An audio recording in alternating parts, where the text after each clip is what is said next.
Siftpop podcast is recorded in front of a live internet audience.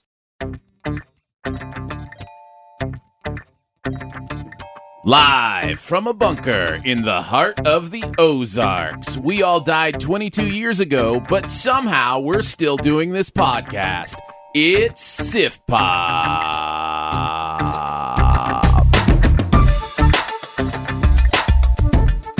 I died when I was 6?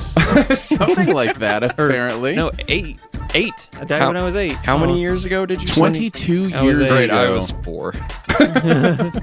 Well, I lived a little bit of life more than you, I suppose. Tragically Yeah. short. Welcome to Siftpop. We're streaming live on Mixlr every Friday or available to download later in your podcast feed. Unless, of course, you're a patron. Patrons get perks! Patrons get those perks. I'm Aaron Dicer from YourMovieFriend.com. I'm joined by Andrew Ormsby from Flick Freaks. And Ahoy. every week, we will be joined by a pop culture guru to chat about movies, television, and whatever else from the pop culture universe is on our minds. And today's guru is Jareth from All Tower Media. Hi, Round of diddly ho, applause. neighborinos. Ooh, a little Flanders reference right out of the gate. Yeah. I love it. I love it very much. Jareth, first time. You're a newbie Yes. on Siftpop. New Yeah. guru. Yeah. And he actually is a Star Wars guru. Oh, that's good. I do know a thing or two.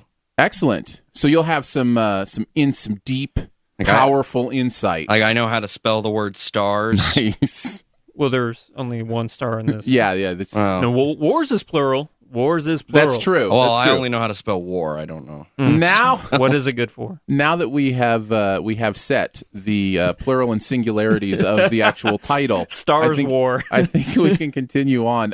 Seriously, Jareth, what kind of stuff do you do? Like professionally or at All Tower Media? like what do you just tell us a little bit about yourself, how you got into movies? Like you're a newbie, so like help us get to know you a little better. Well, I mean, I got into movies by watching movies. I don't really know how else to. What was one of the earliest ones that was like, yeah, I'm a movie guy. Like I like watching movies. Definitely Alien. Oh, interesting. I saw it when I was way younger than I should have been to watch the movie Alien. I think And you everybody survived it? is younger than they should have been when they watched Alien the first time. I was so sheltered. Like I didn't Really? like all my like. Well, here's the thing. I didn't even go to a movie theater This is until I true. was 20 years old. If So you're to believe what my parents tell me, it was Jurassic Park because apparently I saw that in theaters when I was like 1.5. Yeah. wow, So that And would be an experience. You know what? If you had to have a first movie to see in theaters, Jurassic Park is not bad. No, that's not a bad choice. That's not a bad choice. That's not a bad choice. Speaking of Star Wars, the prequel, the first, that was it, Phantom Menace was the first one, right? yes, Came out right after my first son was born, and that was his first movie that he ever sat in, even though he was like 3 weeks old or whatever. So I'm sorry. I know, right? Poor kid. You had no way of knowing. No. Here's the thing. I didn't even know for like another year that it was bad. Like I thought it was great. Like, when you've been waiting that long for something. Misa, question your love of movies. I know. Well, you come out, you're so blind. You're so like fanboy blind. It's like you want to defend it. And Yeah. so like I defended Phantom Menace probably for a good year. We will be ranking later on in the show the Star Wars movies, all 8 of them up to this point from worst to best. Yeah, that will So- be part of the show today. We'll also, Which I'm curious about your guys'. of course, we will also talk about Rogue One, Star Wars story. We'll talk. We'll review that non-spoiler here, and then the spoiler cast will also be in your podcast feed. We'll do afterwards. We'll just chat for another half hour to 3 hours about spoilers. We're and giving Rogue you One. we're giving you That's a two pretty small podcasts. window. We're giving you 2 podcasts. But first, We we like to start off with a little bit of Do We Care, where Andrew will read some pop culture headlines to us, and then we'll say whether we care enough to talk more about them. Can I already say no? Yeah. Do you just not like pop culture? No, I don't care. In First, general. As always, we have 3 Do We Care topics for this week. First one up, Aaron Dicer. You just got back from the Critics' Choice Awards. Is that a headline? Yeah. Nice. So, Yeah, you want to talk about I that care. a little bit? I care. I already kind of care also. I care about one specific moment in the Critics' Choice Awards and how awkward it was. Yeah. Oh, you're talking about the Darius from Atlanta getting up to accept somebody else's award on behalf of them. We can start there. I will tell you, in the room, it was obvious very quickly that table was having the most fun. the Atlanta table. The Atlanta or- table. Donald Glover was there. Darius was there. So was Paperboy. What's that actor name? What's that actor's name? His name is Brian Tyree. Brian Tyree Henry. So Brian and Darius were actually Keith Stanfield. Is his name? Brian and Heath. Is that right? Keith. Yeah. Brian and Keith were actually the first celebrities I chatted with at the awards. Really? Yeah, it was right in the pre-part. They do a pre-party and a post-party, that kind of stuff. Mm-hmm. And I saw them. I went up. I was like, "Hey, I love Atlanta. Love what you guys do there." And they were really cool, really chill. Whatever. So I always like hearing that. That is generally the case. I've been to 4 of these award show now, and generally every celebrity I met has been pretty chill, with a couple exceptions. I'm always worried they're going to be jerks. Yeah, and maybe if you saw them on the street, there'd be more of a chance of that. But when they're here, they're kind of on their game. They're like being nice on purpose. So, but also I do think a lot of them are genuinely nice people. But I'm sure. Yeah. They're also Knock on actors, wood. so you never know. But yeah, that table, the Atlanta table, was partying, and I think they had lost some of their sense of their decorum. Cognitive abilities. He was on his chair dancing during the commercial breaks. Wow. And then also when somebody he loved would win an award, he'd get on his chair and clap and that kind of stuff. And I just think he didn't care. That's fine. And so he went up to accept. That. What was really awkward was the guy who accepted the award Didn't for know who Silicon he was. Valley. Wasn't it Silicon Valley that It was won? Silicon Valley that won. Didn't even know who he was. Yeah. And he said it. He was like, I have no idea who that even was. Yeah, so Keith Stanfield, the guy from Atlanta, so they were doing the best comedy series, wasn't it? That was the category. And Silicon Valley won. And then an actor from Atlanta got up and accepted the award on behalf of Silicon Valley and pretended he was on that show. He was like, "We all worked so hard over that Silicon Valley. It's such an honor to win this award." And then he just walked off stage, and then the real guy got up and was like, "I have no idea who that was." And it was awkward watching it on TV. I can't even imagine the vibe in that room. It was awkward. It was definitely an awkward vibe, and a lot because Atlanta was nominated in that category too. So yeah, that's why. Nobody knew when he started walking up there. The room was kind of like, what is he going to do? Like, is he Zoolander? I thought it was Zoolander right? at first. Like, yeah, we won. Yeah, that's kind of what he was doing. It felt like. Kind of sounds awesome though. It was a pretty incredible night. There were a couple negative things. Number one, they banned selfies this year. So usually I come back with a bunch of pictures with these famous people, that kind of stuff, which is a lot of people really enjoy that. They it's like banning breathing nowadays. I know, right? But I think a lot of the publicists for the celebrities were like, they are getting deluged every commercial break with all these people who want pictures. We don't want our guys to be there if that's what they're going to have to put up with. And I think that's actually legitimate. I really do. But it's still a bummer, right? Like, it's still kind of a bummer. You want to take a picture with Chris Pratt. It makes sense, but that doesn't mean it isn't bad.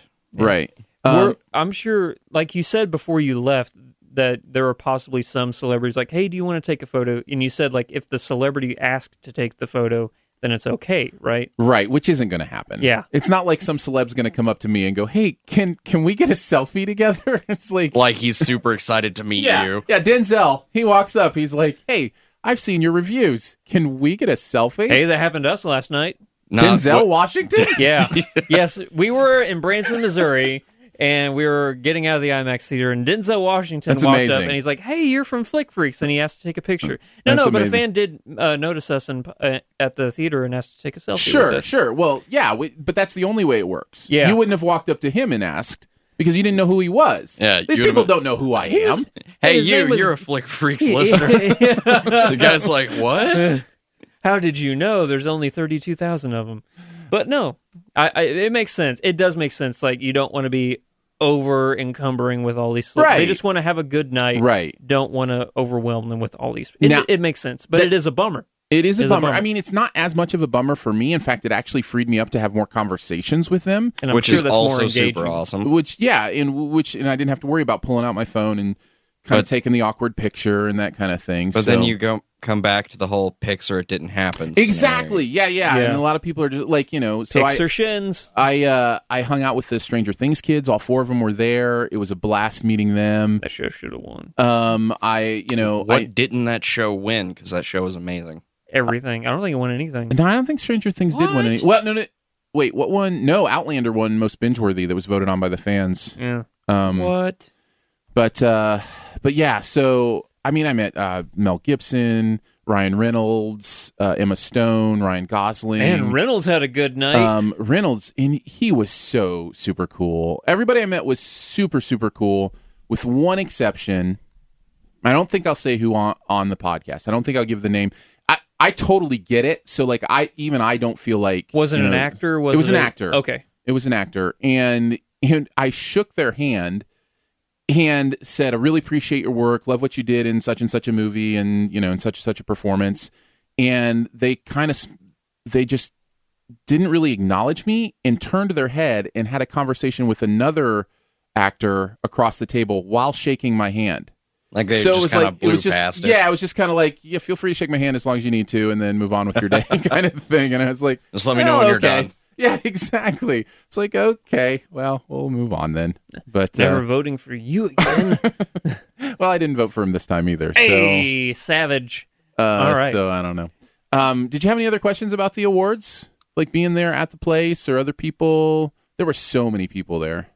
It looked like a giant... What theater was it in? It's at the Barker Hangar in Santa Monica. It looked massive. I have a question. Yeah. And when you were invited, did they like send you a golden ticket in the mail? Did it come by owl? No. How? No.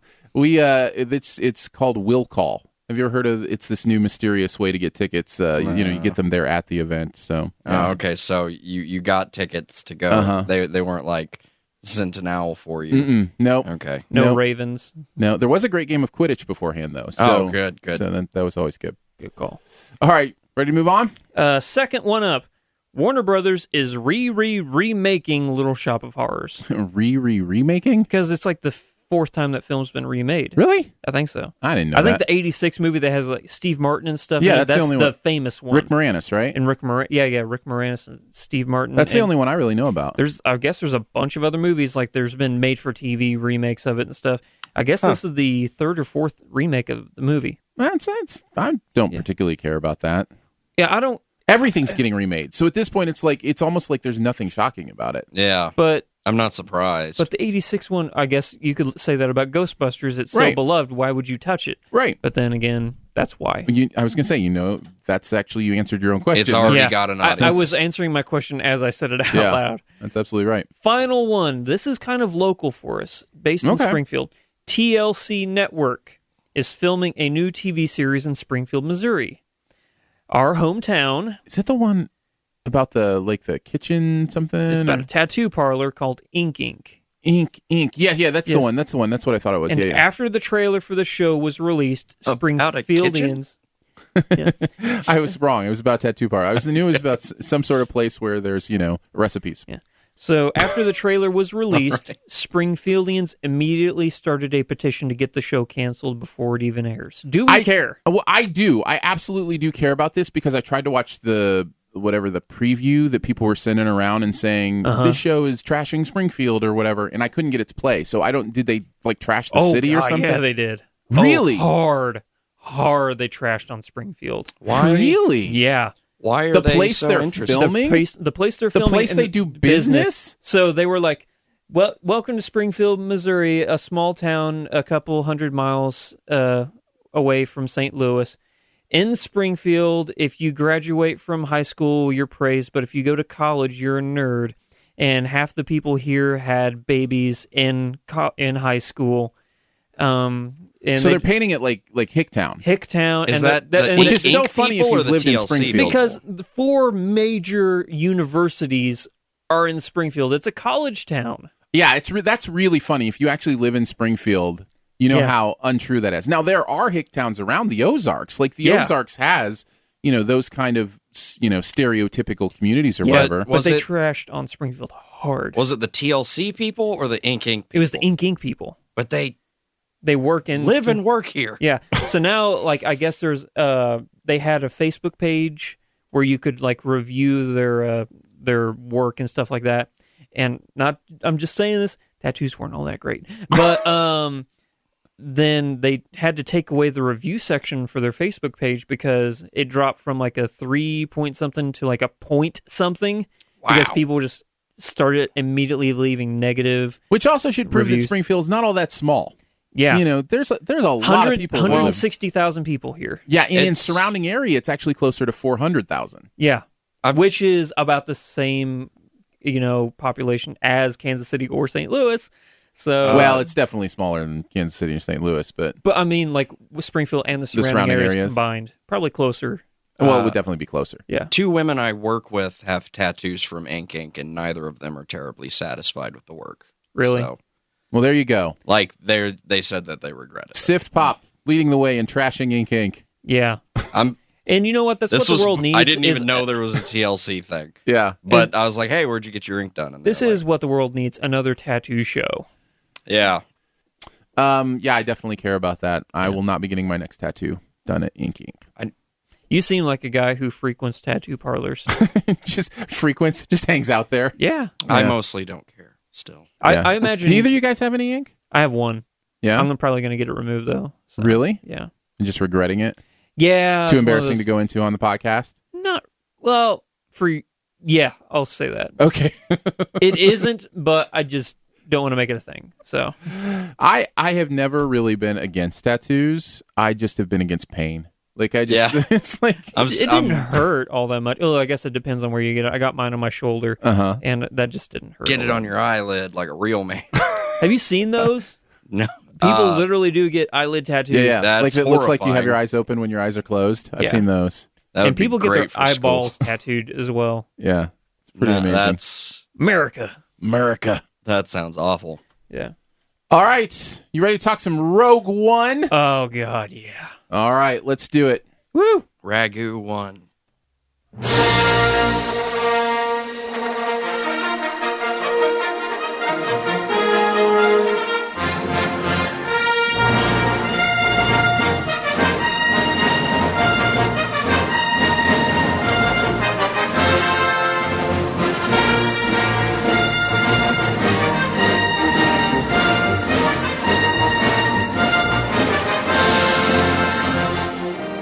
Rogue One, a Star Wars story, is the first of these Star Wars stories, kind of these Star Wars movies that take place non-linear stories. Yeah, outside of the canonical 9. Although, let's start here. Well, it kind of is inside the 9, right? Like a little, yeah. It's 3.5. This is Star Wars Episode 3.5. It's 2.5. I would say it's like episode... 2.5. No, it's 3.5. Oh, 3.5. Yeah, you're right. 3.5. I would say it's like 4 minus 0.5. Yeah. Because it's like 19 years after 3. They could have made A New Hope a 5-hour movie with this. Yeah, no, I think it's just interesting to me that it's being billed as, expanded universe stuff, which I totally get. Is it? I thought it was like going to be canonical as well since it's a movie. Well, it is. I mean, it's movie canon. It's canon. Yeah, for I sure. just mean as far as like the 1 through 9, The movie canon. Yeah, the movie canon kind of thing. First thoughts? Yeah, let's do right off the bat. Did you like it, love it? It was okay, disliked it, or hated it? Jareth, you start. I went into it expecting to just kind of like be like, yeah, I enjoyed this. Yeah. It blew me away. Okay, so you're going with loved it. Yeah, like infinitely more than I thought I was going to. Nice. Andrew? You? Oh, I'll go. Loved it. I loved it. I'm going with loved it as well. It's absolutely great. Although I think from your responses, I probably like it the least in this room, even though I loved it. Like, I have some cons. Yeah. I got some cons. I have very few of those. I have 2 cons and then cons. I have 4 main pros and then 2 cons and then a final thought. So. All right, well, let's get into it a little bit. In case you don't know, it does follow the story of how the plans for the Death Star were stolen, and that is basically the central plot device The of first Death Star. this movie. Death Yeah, Star. we should say the first Death Star. Because I do need to say that so many people online, and even we last night were like, the whole line, many Bothans die to get us this very upset information. with the lack of Bothans. Yeah. Turns out that was for the second Death Star in Return of the Jedi. So all these people that are complaining about the Bothans thing, It's not a thing. It's not a thing. Stop complaining. Exactly. All right, let's get I feel into sufficiently chagrined at that fact. some specifics. Since we loved it, what did we love about it? Andrew, give us one thing. So this, for me, is like the first Star Wars film to really bring the war in, like between the Alliance and the Empire.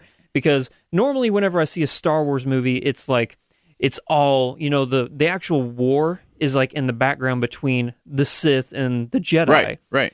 Or the Skywalker story. Right. This is actually like right in there with the war. The people who are living in this universe. And it makes it such a dark and gritty. I think besides, maybe even more than Empire, this is the darkest and grittiest Star Wars film ever. I think that's fair to say. I don't know if it's more than Empire, though. They definitely, like throughout Star Wars, there's this idea of hope. Oh. There you go. Swivelly thing. Yeah.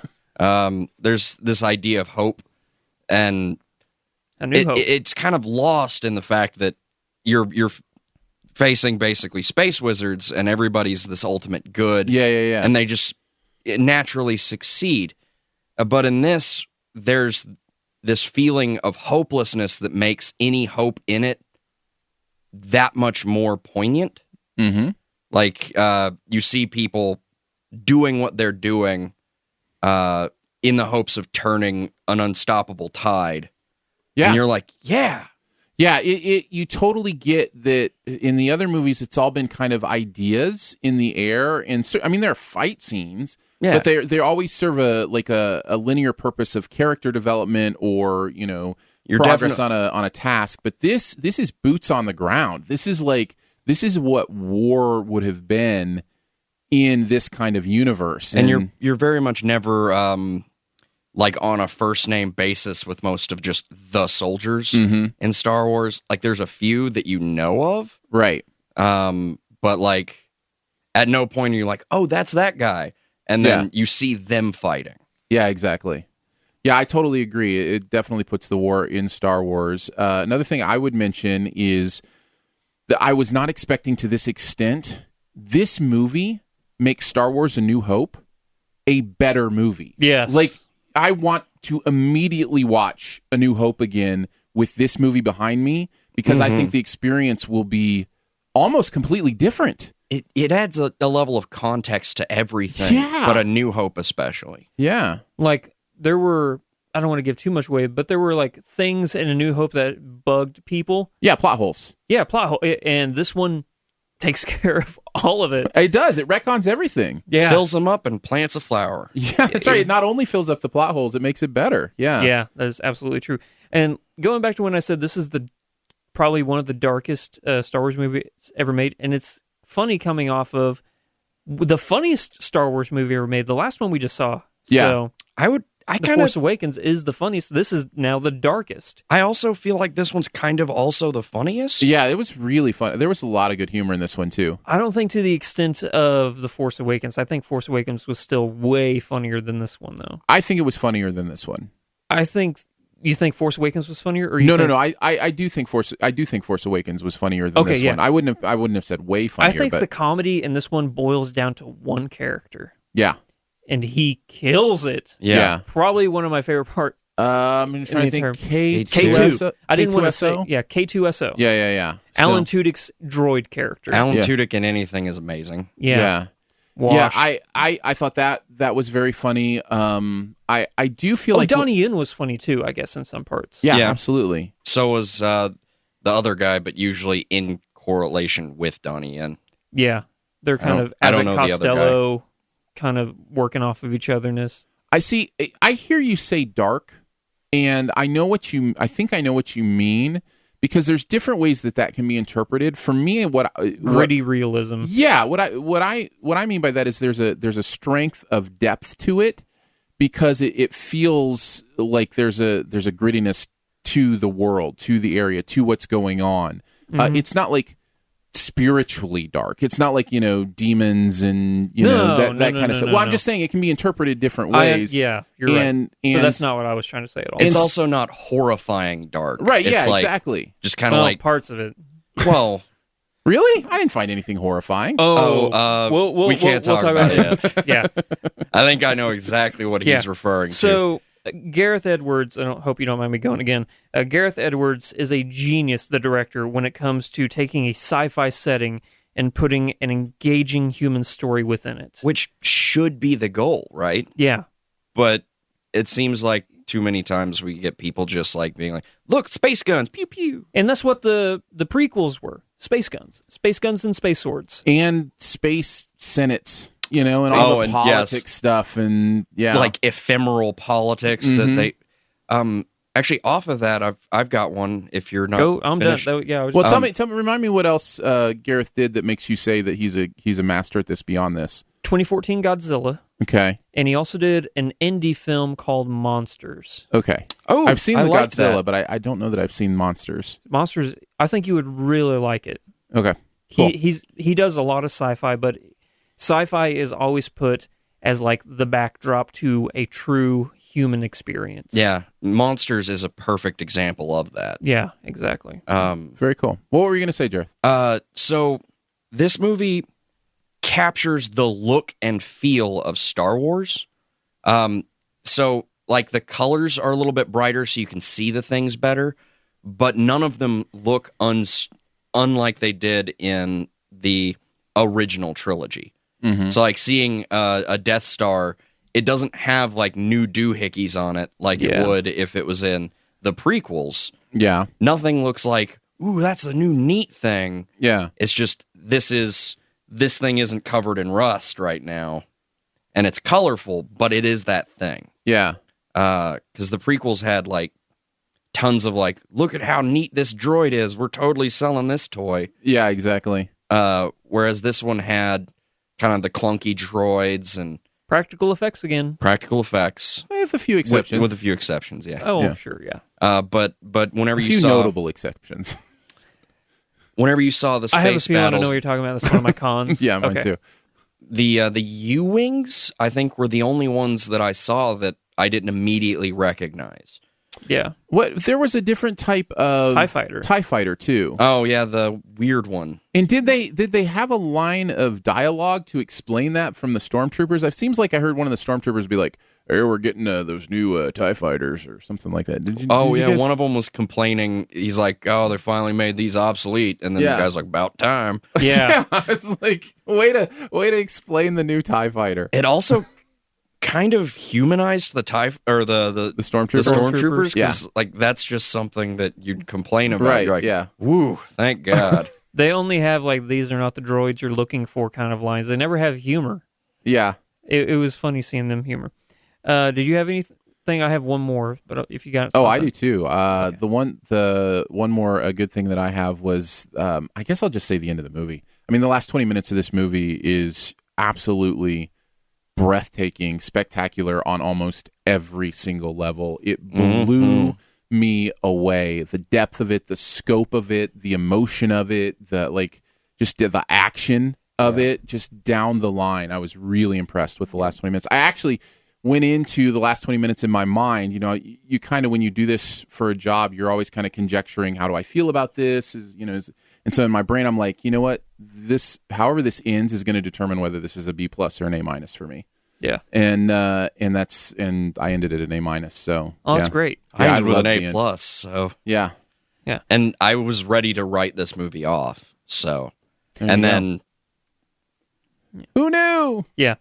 My last thing in pros is the amount of fan service and nostalgia in this film is perfect. Not too much, not too little. I thought it was the perfect amount. A couple of those moments annoyed me. Really? Yeah, I'm not going to give any spoilers away, but there were a couple moments where I'm like, I didn't need to see those guys. Like, I didn't like. there was one in particular I for think me that's that probably the main one for me too.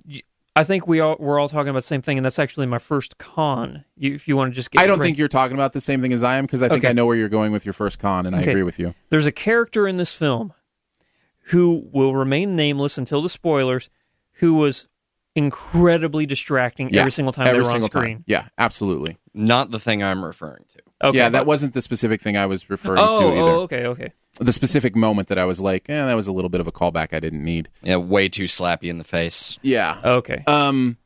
But yes, that is my major con. Are you talking about something that dealt with two characters? Yes. I thought that was actually important for the story. But Really? Well, we can talk about that in spoilers. Let's Yeah. talk about that in spoilers. Okay. Here's my thing. Not only was it distracting, it was unnecessary.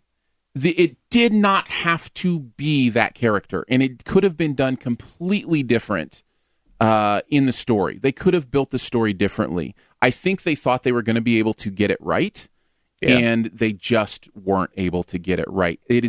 Someday we'll be there, but we're not there yet. It's cool to see how far we are, but we're not there yet. No, not at all. I think that this distracted me a lot less. I actually kind of appreciated it. In the at first I was like, what? But then in the long run I was like, yeah, good on him. Did you get used to it? I couldn't get used to it. It threw me off every single time that character was on screen, and in fact that is the sole reason I'm at an A- instead of an A or an A+. That's the one thing? Yeah. Oh, wow. That is the one thing that brought it down. It was that distracting to me, and especially because I felt like it was unnecessary. And there's another moment with another character that is similar, but it's much but it's much briefer. Yeah. And I think if they'd have just had that one, we'd have been okay. Yeah. But we can go more specific in spoilers. Yeah. People who haven't seen the movie right now are going, what are they talking about? Yeah. Star Wars, The Wrath of Khans. It's important to say. The Wrath of Khans. The BDG, that's why we love you. That's really my only con. What others did you have aside from a few of the little inside jokes that I felt were also unnecessary? Underdeveloped side characters that I thought we could have known more about. Okay, I don't remember feeling that, but again, in spoilers, I'll go into specifics. Mm-hmm. But there was a couple characters while I was watching the film, like, oh, I'm sure that they have this amazing backstory. Or why are they choosing to do this? Maybe because something happened to them in their past or something. And I just never got the closure on specific characters I would have liked to have gotten. If I mention an actor's name, that's not a spoiler, is it? I mean, we said it with Donnie Yen. So. Yeah, are you thinking like Forrest Whitaker? Yeah, I didn't want to say that he was underused though. Oh, I see. But that's what I was. I think that's fine. I'm not too worried about that being a spoiler. But I felt like because they built him up and like. Oh yeah. And that's another thing, you wouldn't know this because you don't watch trailers. Every single scene in the trailers was made specifically for the trailers. Except for like one, which was the rocket slap to the AT-AT. Yeah.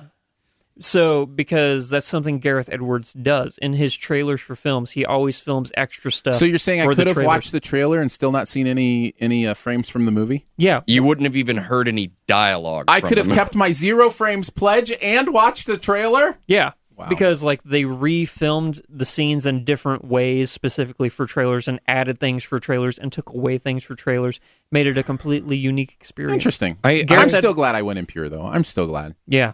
Because I don't know if it's there's a character from the original series that is beloved that is in this movie. I think everybody knows that they're in it. You know, I was trying to. I don't want to.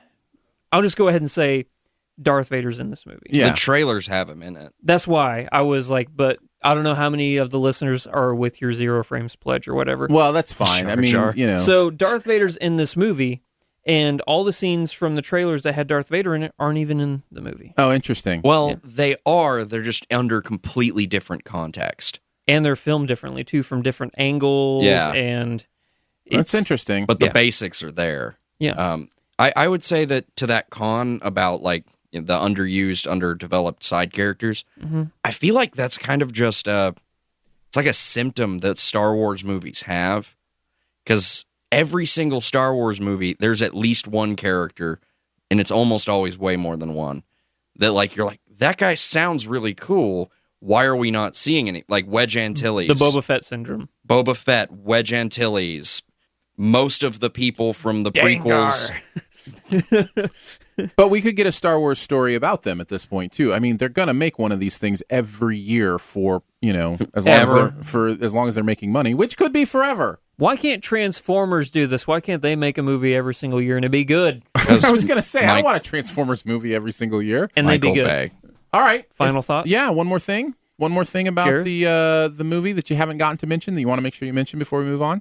Not really a pro or a con, but like kind of just a like an endorsement of the film. Okay.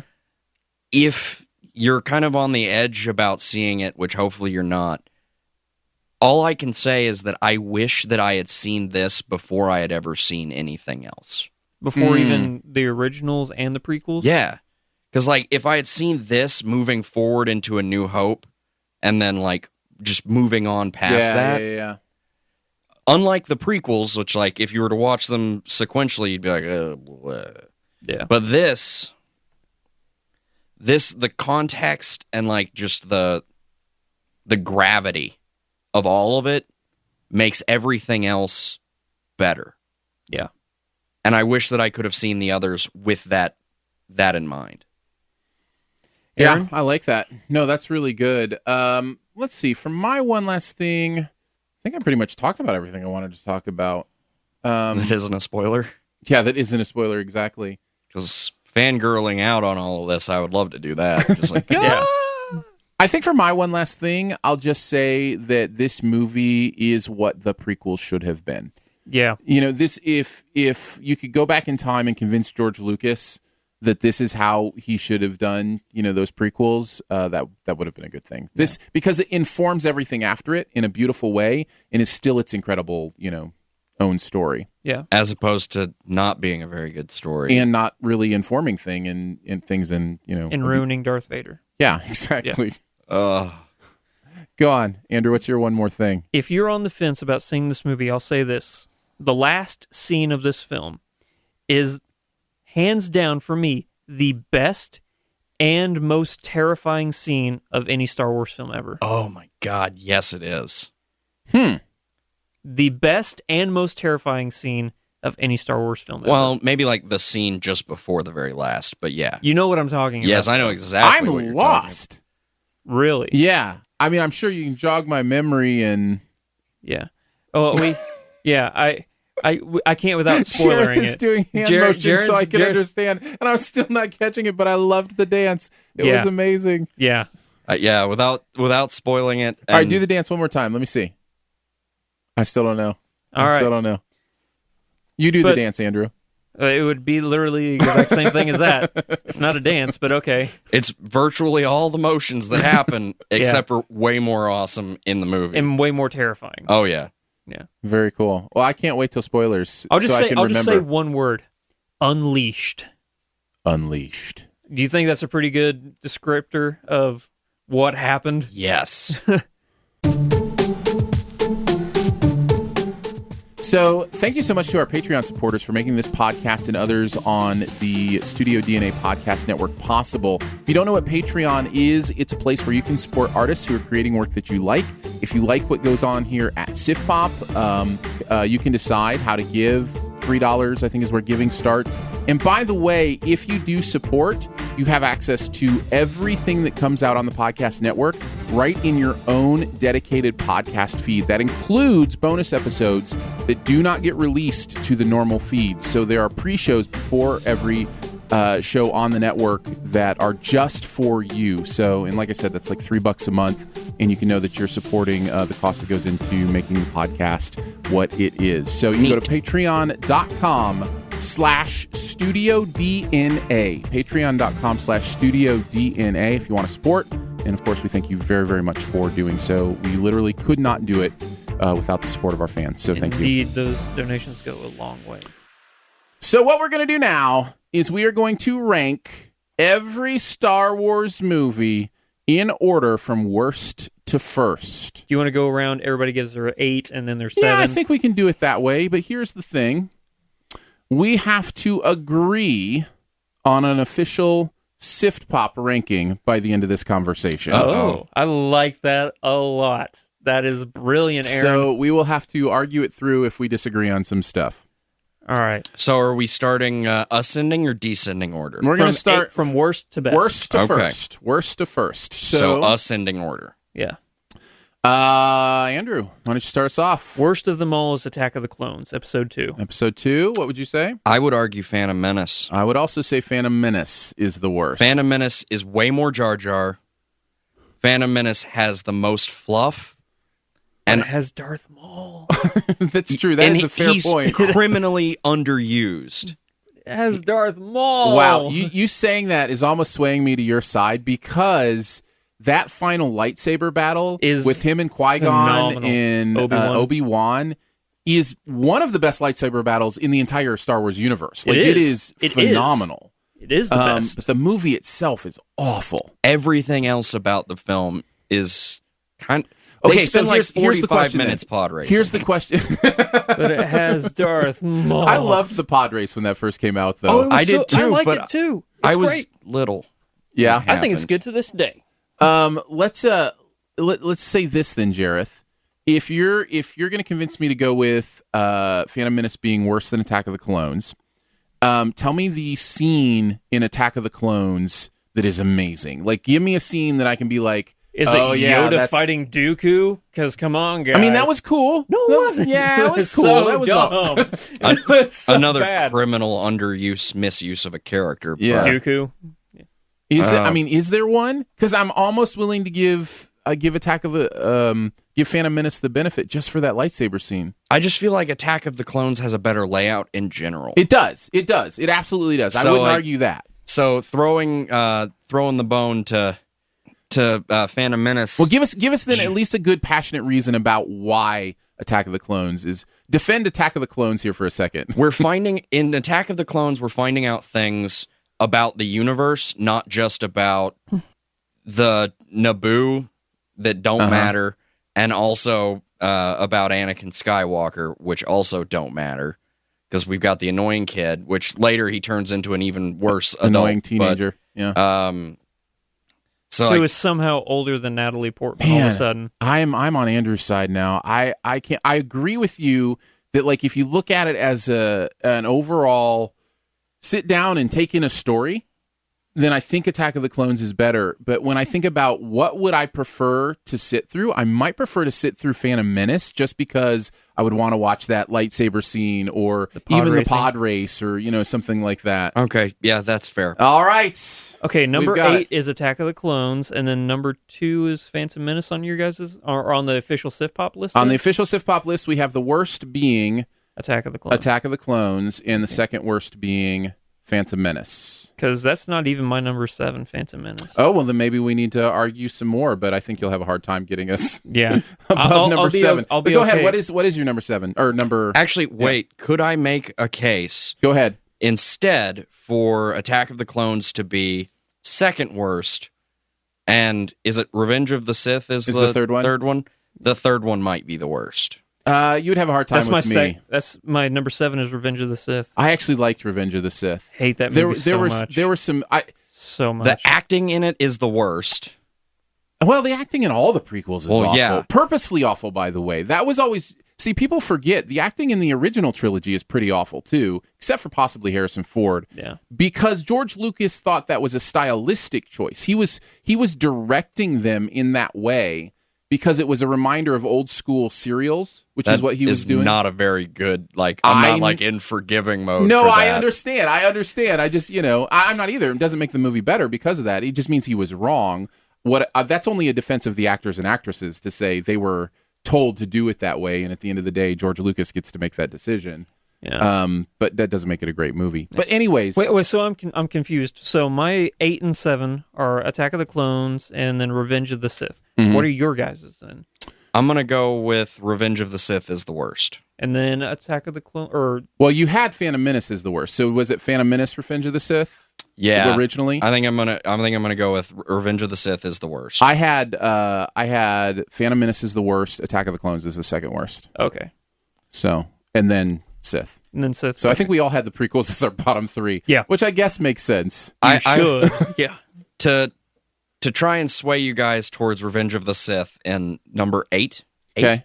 No, Is it this is 8? going to be number, because I think we set that What is Attack the- of the Clones is officially 8, right? The Okay, worst. is Yeah, it? yeah. Okay, then fine. I'll Okay, so now convince you to 7, since you guys are locking me in. So you want Phantom Menace at 6 now? At that point, we're basically going with Andrew's list. You kind of are. So you Well, here's the convince reason. me that Revenge of the Sith is here's better the reason than Sith is better than Attack of the Clones. It's No, all... convince me it's better than Phantom Menace. Oh yeah, sorry, better than Phantom Menace. Yeah. The final moment between Anakin and Obi-Wan, despite some acting issues, is actually a really powerful story moment to the actual Star Wars universe. The idea of those two, that is actually one of the moments in the prequels that informs the movies in, I think, a really interesting and emotional way.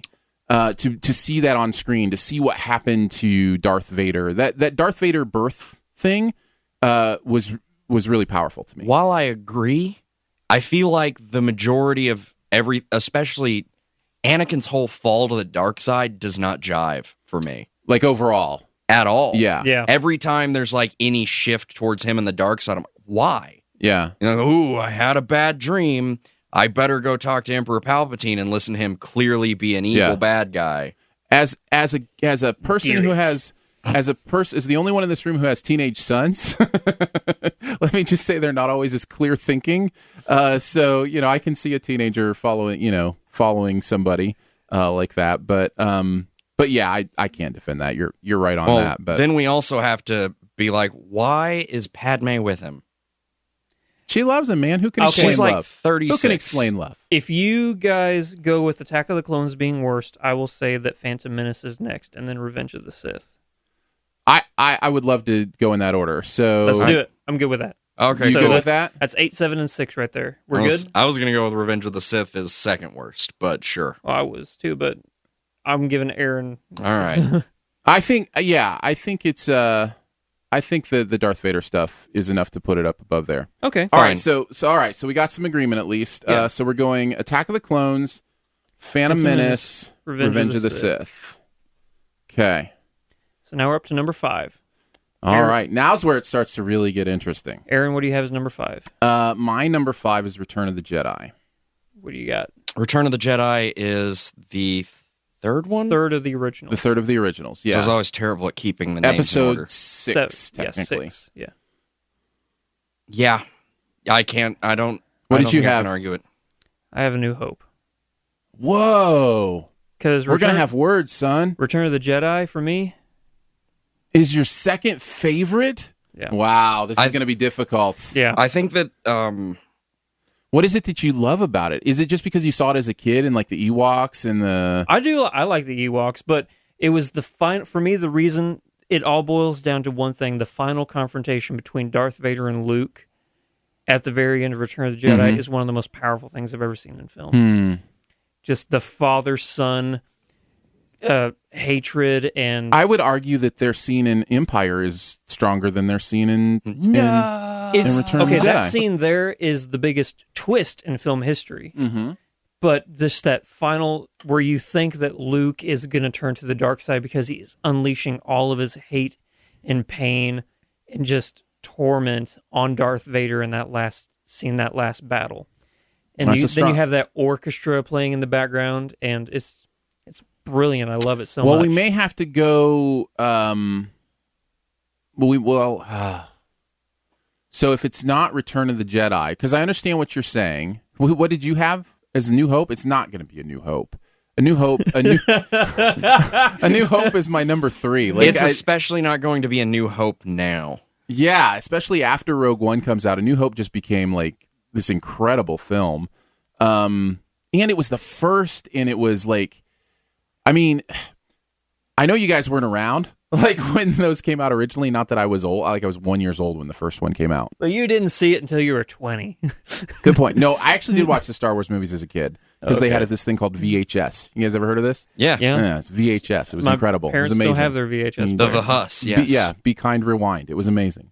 So I did watch them over and over and over again at home on VHS, and A New Hope was my jam. Like, it was so incredible, this world, and what? Two sons? What? A New Hope captures the mystery and the mysticism of Star Wars. Yeah. It is the one that is intended to hook you into the mythology. Here's what we're running into. The 5 we've got left are all great movies. Yeah. Like, you know, so we're going to have to do a little... So we would have to argue what would go there if it's not going to be A New Hope and it's not going to be a Return of the Jedi. What's next? What are the ones in between that we could talk about? So, okay, so what others do you have surrounding it then? Like, what's your number 4 even then? My number 4 is Rogue One. Really? Yeah. Okay. Really? Yeah. I rank it a little higher. Yeah. My number 4 is Force Awakens. I wondered. So, Yeah. man, I think maybe it is New Hope and Return then in some order there at 4 and 5. How are you feeling, Jareth, about that? Yeah, how do you feel about A New Hope and then Return? Which is better, New Hope or Return of the Jedi? I feel like A New Hope is better than Return of the Jedi. Okay, I'll relinquish Return of the Jedi to number 5. All right. And then we'll put New Hope at number 4. Now- is everybody okay with that? Well, I will say this in defense of Return of the Jedi. He's right. Those moments are incredibly powerful. Sure. But it's everything else. I don't know if I can put A New Hope above Force Awakens. Oh, wait. No, I wouldn't then, would I? Because it would No. go Return of the Jedi and then A New Hope. Right, yeah. Okay, yeah. Yeah. You Okay, good with that, Jareth? Return of the Jedi, and then A New being Hope. 4. So then we're left with the 2 new ones, Force Awakens And and then Rogue Empire. One, and Empire Strikes Back as their top 3. Yeah, I'm good with that. All right, here we go. Return of the Jedi at number 5, A New Hope at number 4. Time to argue the top 3. I'm voting Force Awakens for number 3. Me too. I'm okay with that. I would have gone with Rogue One. I like Rogue One more. I think Force Awakens is a better movie than Rogue One, but that's also probably because I'm more a happy, joy person than a dark and gritty person. So, Wow, way to throw us under the bus. no. There's nothing wrong with. I'm not saying. Not I'm that there's proud of the anything wrong camp I'm in. Yeah, no, there's nothing to be ashamed of at all. For me, I came out of The Force Awakens giddy. Just Oh, like, I did too. Oh, I mean, Yeah. just like hit all the, the perfect moments. I mean, and part of that is it's basically A New Hope redone. I you spent know? half of the movie going, I know, right? which is just me flailing my Yes. hands and For the audio silently podcast, screaming. Jareth is doing the Wait, does that scream mean, like a girl motion. Does that mean every single one of us chose Empire as our number 1? What's that? Did Actually, no.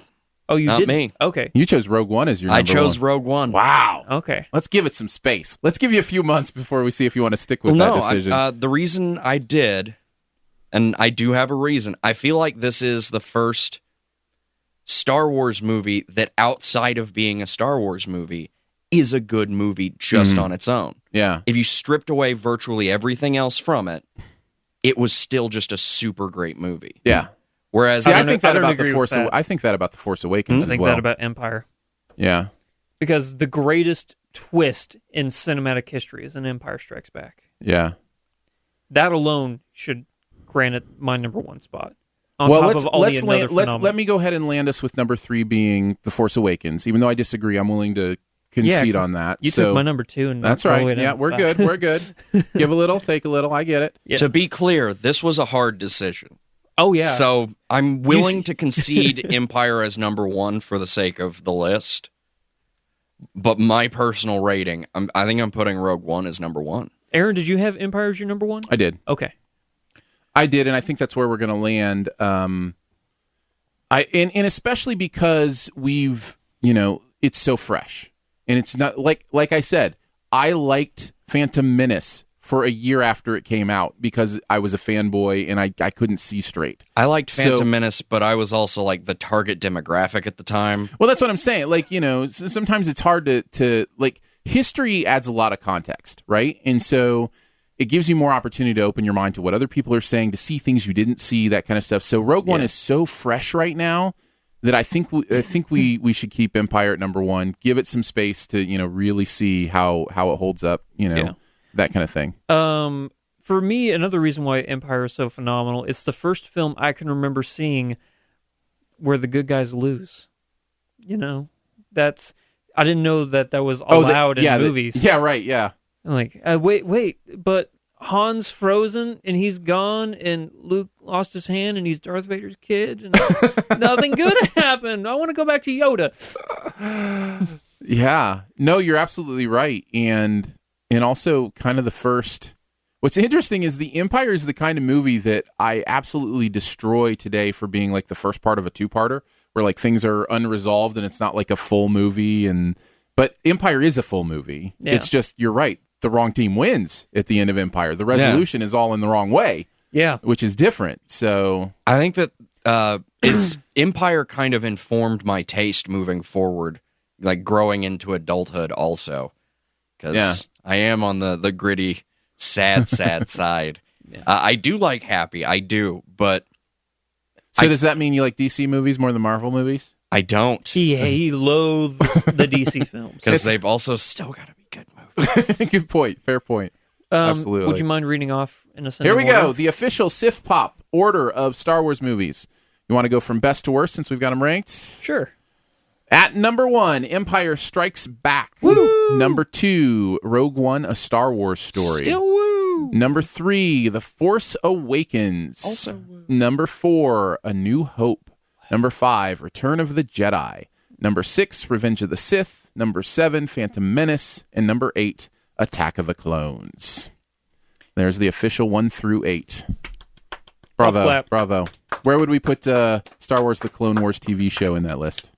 It's not bad. It's pretty good. It is pretty good. But it's somewhere not, above Revenge of the Sith? Somewhere, yeah. Between Return of the Jedi and Revenge of the Sith? I hear Rebels is super good, but Rebels I haven't gotten a chance to Rebels watch it. is actually better than Clone Wars. I haven't gotten all the way through Clone Wars yet, so I haven't started watching Rebels yet. Definitely better than the prequels. That's It's funny because they're bar. about the prequels. That's right. And now what we'll do is we'll go through every episode of Clone Wars and Rebels and rank them all. Yes. 1 through 572. I am unprepared. All right, I think that's it. On to Buried Treasure for today. What's one thing in the pop culture universe that you want to make sure people know about as your buried treasure? We're going to start with Andrew. So there is a new Hulu original series that I just watched. Like, oh, it seems interesting. Ended up watching the entire first season in one day because I couldn't stop watching it. And it is? The series is called Shut Eye.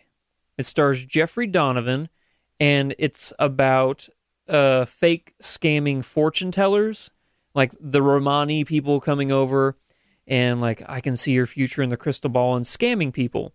And it's so good. It's definitely not family friendly. This is a dark show. Okay. It's about this Romani family mafia, like this one family that runs all of those psychic people, and how they control all of those people. And then you have Jeffrey Donovan's character, who is one of those con artists, gets hit in the head, actually does start to see the future. And the way that show plays out is brilliant, terrifying, like jaw-dropping, and hilarious in some parts. I loved it. What's it called again? Shut Eye. Shut Eye. And it's on Hulu. On Hulu, 10 episodes, 40 minutes each. So it's about 7 hours worth, and I just binged it all in one day. I will have to check that out. Yeah. Again, definitely not family friendly. In the chat, they're asking Jeffrey Donovan from Burn Notice? From Burn Notice, yeah. Okay, cool. Probably besides Fargo Season 2, his best performance. A lot of the people from Fargo Season 2... Man, I love Fargo Season 2. A lot of those people, like hit the older brother with a big beard and stuff, he's in it. He's actually the leader of the Romani family. A lot of those people from Fargo Season 2 are in this show. Cool. Yeah. Jareth, you want me to go next, or do you want to go next? I'll go next because I feel like mine's going to be kind of underwhelming. Aw. You need some confidence, Jareth. It's going to be the most amazing thing ever. Okay, sure. And go. Is it Rogue One? In keeping with our... Yes, it's Rogue One. Everybody go see it. No, but in keeping with the Star Wars theme, I think I'll say the Star Wars The Old Republic, the MMO. Oh, okay, cool. If you're into MMOs, check it out. It's free to play. It's kind of got... you can pay to play. I was going to say, certainly they're making money somehow. Oh, yeah, they're definitely making money. Is it like on skins and... You can buy... microtransactions, or you can pay for premium time, where premium time offers you other things. Yeah. But it's fun. It's definitely an MMO, but it Have brings you ever its spent own money on it? I have, actually, Okay. quite a bit. Can you play it without spending money on it and still have a good time? Easily. Okay, all right. It's not like you can only get to half the levels if Right, you don't yeah. spend money. Yeah. It's a very fun game, and it's very Star Wars. It's set in the Old Republic, which is a really fun era of Star Wars. Do you feel like a Jedi? You definitely can. That's But awesome. if you don't play as a Jedi, you still feel awesome. I am so ready for VR Star Wars stuff. Like, Woo. yeah, that stuff's going to be so much fun. Oh, yeah. The Amy Hennig Star Wars game that comes out in a couple years. Super stoked for that. The people who made like Naughty Dog, like all the Naughty Dog games, like The Last of Us and Uncharted, some of them left to go work on an actual Star Wars game, and it looks cool. I think it'd be Very fun cool. to play a Star Wars flight sim. Oh, they used to have one. Yeah, that would be But fun. like X-Wing. a VR one. Oh, I mean, VR, because they used to have, what was it, X-Wing? I forget at what aliciousness. at Aliciousness. I've been calling Rogue One occasionally Rogue Squadron because I used to play that game on yeah. GameCube way back in the day. Yeah. So, but yeah, no, great choice. Aaron. My buried treasure is I've been catching up on. I'm trying to get everything watched that I need to watch before I make my end of the year best of list, and Running out of time. There are still a few things that I want to get in my back pocket before I official, and one of them was an animated movie called The Red Turtle. I wanted to hear about this. So I finally watched The Red Turtle. It is wonderful. It's really Foreign language film, right? It's a no language film. There's. It's not fair to say there's not a single word of dialogue in this movie, but it's the same word about 5 times. It's hey. It's in there about 5 times. Other than that, there's no dialogue in this movie. It is beautiful. It is metaphoric. It works both on its own level and on the metaphor level. It's about a man who is shipwrecked on an island and what happens when he encounters this giant red turtle, and that's all I'm going to tell you. The way it unfolds is surprising and interesting and emotional, and I can see why it's gaining a lot of attention. So I managed to. That was one I needed to get in also to vote in the awards because it was nominated for Best Animated Which Film. one's Zootopia? Didn't see that one coming. I think that's going to be the winner this year down the line. So Zootopia because was of the amazing. political themes, and it's an amazing movie. But this has been an amazing year for animated movies, which is even more reason to let people know about the Red Turtle, because in a movie where in a year where you've got Finding Dory, Zootopia, Everything Life else. of Pets, then you have Moana. Moana. I didn't Yeah. really care for Life of Pets. Yeah, Secret Life of Pets is a bit mixed for me too, but there've been a lot of great animated movies. Like it started out really strong. And Yeah. then it just kind of. Yeah. I thought you would have said Kubo and the Two Strings. should Yeah, be number Kubo one. and the Two. It actually is my number one. Okay. That's actually what I voted for. I never got a was Kubo chance and to the see Two that, Strings. but it looked really good. Oh, it's amazing. So it's a big year for animation. Don't miss the Red Turtle if you really like that kind of stuff. It's not like those others. It's not I watched it with my 11-year-old and he was into it. So it's not like kids can't watch it, but it's not like Moana where they break out into kid-friendly songs every once in a while, or Zootopia where it's cute and cuddly animals. Or It's not excessively loud and flashy. yeah. So, but I found it absolutely beautiful, and I think it's a Studio Ghibli film. So, who did I think they did like Howl's Moving Castle and those kind of things. That's so, Miyazaki's. yeah, studio. Miyazaki. That's a pretty big endorsement right there. Yeah, Yeah, no, it's I think it's worth your time to check out, especially if you love that kind of stuff. absolutely. And you say that's in your this on your list of movies for this year. I think it will make my top 41 movies of the year. Which Why 41? it's it's just my number, and so it feels about right for generally when I make my list, I don't like to include anything below like a B, and that's usually about 40 or so movies, and my basketball number in high school was 41, and So you just went with it? I love the number 41. It looks cool. It's a prime number. It's definitely unique. It's unique. So yeah, so I do my top 41 movies of every year. I forgot to tell you, Rogue One was officially my 100th movie of the year. Oh, nice. I saved it. Do you want to know how many I've seen? 137. Oh, that could be close. That could If be he close. nailed it, Let's take a look, shall what does we? he win if he got it? If Yeah, it's like you you win a- guess the number of jelly beans in a jar, sort of thing. You Right. get all of the jelly bean. if I you get all of win- those movies. if you win this, you become the permanent guest host of Siftpop. Woo! Wait, I think you already are that. That's okay. Why isn't it opening? Why is my movie list not opening? I deleted it. Oh, my life just crumbled. That's why you got to back it up. That's all right. It's in the cloud. It's in the cloud, man. Yeah. There it is. I have seen this year new movies. 137. What'd you say? 137. 137. Do I have the Red Turtle on this list yet? I have. Yep, I have the Red Turtle on this list. The number is 139. 6. Oh. Oh, God, you were close though. so man. There are a few more that I need to see, so I'll probably end up in the 140s somewhere by the time I'm done, which is actually down from the last couple years. Last couple years, I've watched every single movie that came out, and I just wasn't able to do that this year based on life changes and some different things. I think I'll end up somewhere around 115, maybe if I'm lucky, 120. I'll probably end up somewhere around question mark. Thanks so much for joining us today for Siftpop. It's part of the Studio DNA podcast network. You can find out more about other live and later shows on the network by following the feed at mixlr.com/studiodna. That's mixlr.com/studiodna. Huge thanks again to today's guru. It's Jareth. Woo! Jareth, what do you want to promote? Where do you want to send people? Well, go check out alltowermedia.com for their spoiler cast. It is only a spoiler cast.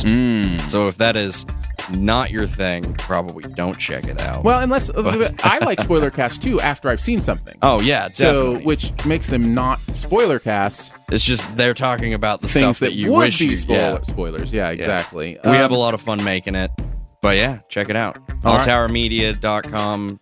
Spoiler cast by Alltower Media. Yeah, spoiler If you cast. search for spoiler cast in iTunes, are you going to find it? On iTunes, if you look in Alltower Media. If you search for Alltower Media is the Okay. better search. Okay, So I think there's a few spoiler casts out there. Yeah. Cool. In fact, we have our own spoiler cast that we'll record here in a second. Yeah, buddy. Much love and gratitude also to our Patreon supporters for giving monthly to make this show and others on the network possible. Remember, if you do support, you get access to all the bonus episodes that you can't hear anywhere else. It starts at $1 a month, comes with some pretty fun perks like that. You can find out more info at patreon.com/studiodna. Also, please rate and comment at your podcast player of preference, especially if it's iTunes. They use those ratings and comments to determine what podcasts show up, so that helps us out quite a bit. Also, if you've got anything you want to say, any ideas for the show, any questions, you can give us an email at feedback@siftpop.com.